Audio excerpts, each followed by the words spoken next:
Wind pressed rain against the old windows as city lights, smeared into streaks of gold on the glass. In a small upstairs room, a borrowed lamp made a soft circle of warmth over a neatly folded quilt and a note that simply said, "Welcome."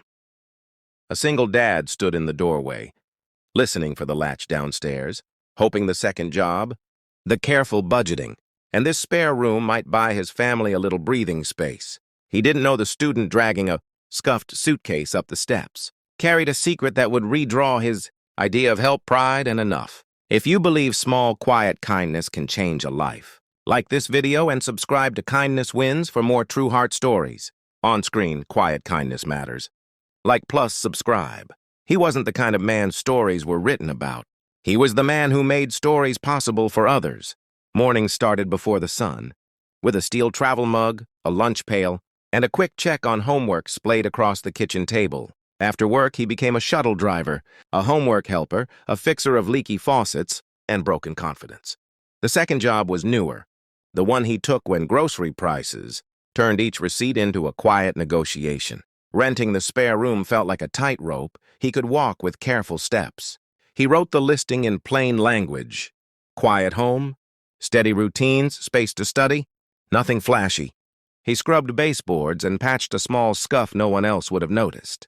He set aside the larger room, even though he could have used it for storage. He wanted his child to see what respect looked like in the details. The student arrived with the posture of someone who had learned to carry her own weight, a thrift store coat, a campus lanyard, a layered calm that felt practiced. She asked all the right questions about house rules and safety, and he answered with boundaries that were firm but kind. He knocked on the idea of trust, solid but always checked. People saw what they wanted to see. A single dad renting a room, a young woman stretching every dollar. The world doesn't always give you the benefit of context. He modeled something steadier at home. Chores divided with fairness, rent written on a calendar, shared dinners when schedules overlapped, and quiet when they didn't. In the quiet, he noticed who she was. The way she made lists for classes and deadlines. The careful way she returned borrowed items in better shape than she found them. The way she treated his child like a neighbor, not an obligation. He didn't know anything about her father. He didn't know the last name that could open doors with a phone call. He knew the evidence in front of him, gratitude that looked like stacked dishes, responsibility that sounded like a key turned gently in a lock, kindness that lived in consistent, unremarkable choices. Tension rarely announces itself with a drum roll. It arrives folded into small moments that stack until they tip. The first was a landlord policy update that demanded an additional deposit he hadn't been asked for before. The notice used stiff language and a template smile. It treated a student like a risk rather than a resident. He called, explained, provided references, and was told it was just policy. The extra money would come out of somewhere, maybe the new shoes his kid had outgrown overnight. Maybe the small cushion he tried to keep for emergencies that always came. Then there were the glances. Neighbors who measured lives by square footage and gossip. Paused a second too long when the student walked past. Someone left a folded flyer on the porch for a safer building with amenities. It wasn't concern. It was an assumption that people belonged in boxes pre-labeled for their comfort. At the campus cafe, where she worked a few shifts, a classmate joked loudly about budget housing and side quests, the kind of humor that aims to be harmless and lands as something else. She absorbed it the way you absorb cold, slowly, then thoroughly. The dad noticed her shoulders set a fraction lower at dinner, and her smile returned a fraction slower when his kid told a story. He didn't pry. He added a line to the grocery list for her favorite, tea, and tucked a fresh towel. On the hall shelf, pressure found new cracks when his car failed to start after a late shift. The kind of failure that doesn't care about timing. He mapped bus routes in his head and ran numbers on a used starter. The student quietly rearranged her work schedule to cover school pickup. Nobody announced it. It just happened, like help often does when you build a home on small agreements. The landlord's email turned into a final demand. The classmates' jokes at the cafe edged closer to cruelty, asking if her room situation was worth the discount. The student didn't break. She grew still. like someone deciding which parts of a story to share and which to lock away. The dad weighed dignity against logistics and decided both mattered. He wrote a thoughtful letter to the landlord, citing their spotless payment history and the law as written, not as interpreted. He explained what this room actually was, a bridge, not a loophole. By the time a campus flyer announced a scholarship, gala with a familiar last name at the top, he barely noticed. He was busy making lunches for the next morning, charting a way through another week. The student clipped the flyer to the fridge and said nothing. The week held its breath right at the edge of a reveal. The gymnasium transformed itself for the gala with soft lighting, borrowed elegance, and a temporary stage. Folding chairs became an audience. String lights turned rafters into a ceiling worthy of attention. He didn't plan to go, galas were for other people. But the student left too. Tickets on the counter with a brief note. If your schedule allows.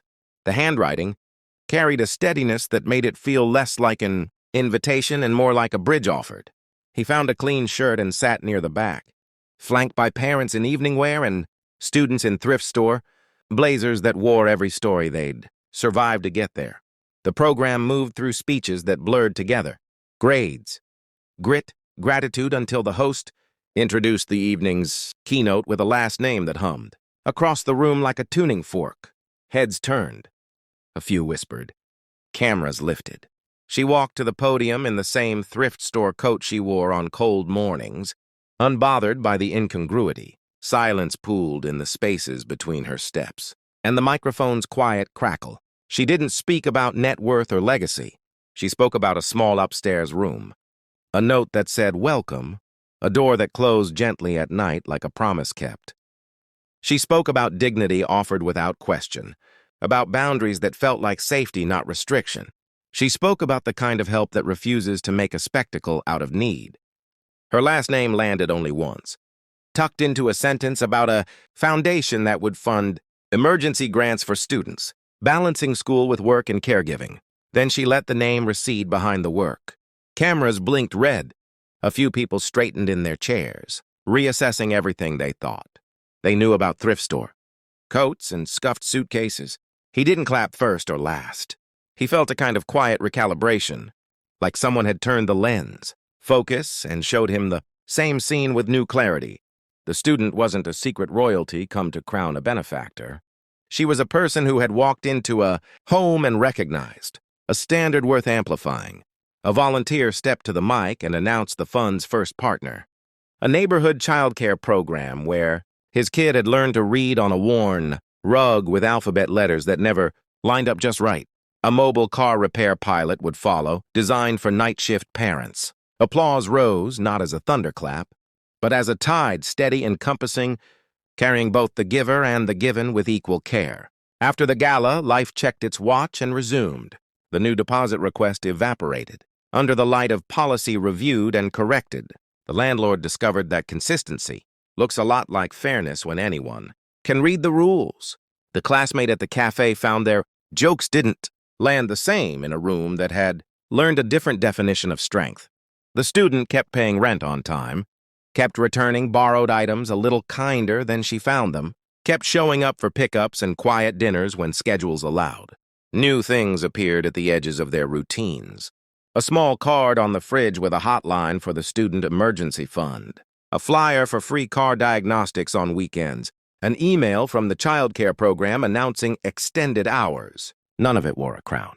All of it felt like a hand at the small of the back, steadying, not steering. He didn't become a headline. He became what he already was, a man who made room, in a house, in a schedule, in a definition of family that stretched with grace. The student didn't become an emblem. She became what she had chosen to be, a person who understood that wealth is a tool, not a title, and that sometimes the most radical generosity is accepting kindness without the urge to repay it with spectacle. People will tell you that big reveals change lives. Sometimes it's the small truths that do the work. A door that closes softly at night, a note that says, "Welcome," a rent payment circled on a calendar because commitments mean something. Hidden strength often looks like showing up on time. Hidden wealth often looks like listening before you offer to help. If this story reminded you how dignity transforms lives, like, share, and subscribe to Kindness Wins. Comment with the moment that moved you most. Your words could lift someone today.